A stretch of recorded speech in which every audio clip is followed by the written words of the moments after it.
On a crisp autumn afternoon, 5 cousins gathered in their grandmother's ancient sitting room. Sunlight filtered through lace curtains, casting intricate patterns across the wooden floor. The room smelled of freshly baked cookies, a scent only rivaled by the comforting aroma of spiced tea gently simmering in the kitchen. Ammaar, the eldest of the cousins and the unofficial storyteller, took his place on the grand old armchair. He was 16, tall and lanky, with an air of wisdom that belied his years. Surrounding him were Fateh, Arij, Alizé, and Fatima, each eager for the tale he promised. With a mischievous glint in his eye, Ammaar began. Once upon a time, he started, in a world not unlike ours, there lived a robot named Tinker.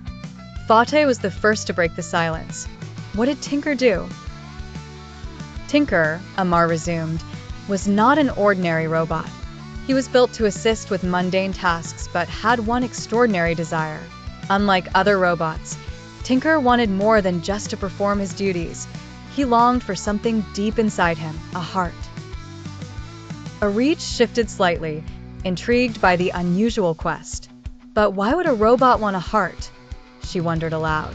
Tinker, Ammaar explained, thought that having a heart would allow him to feel empathy, kindness, and joy.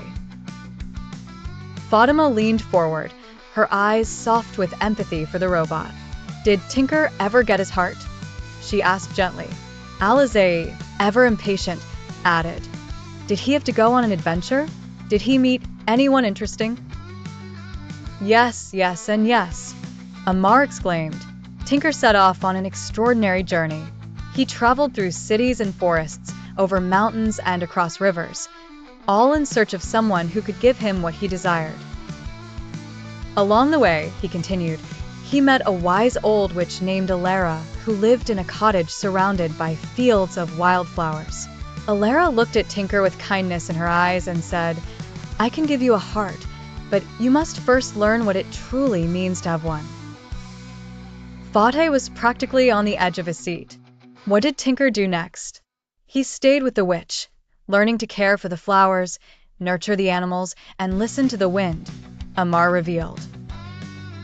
Each day, Tinker grew kinder and more understanding.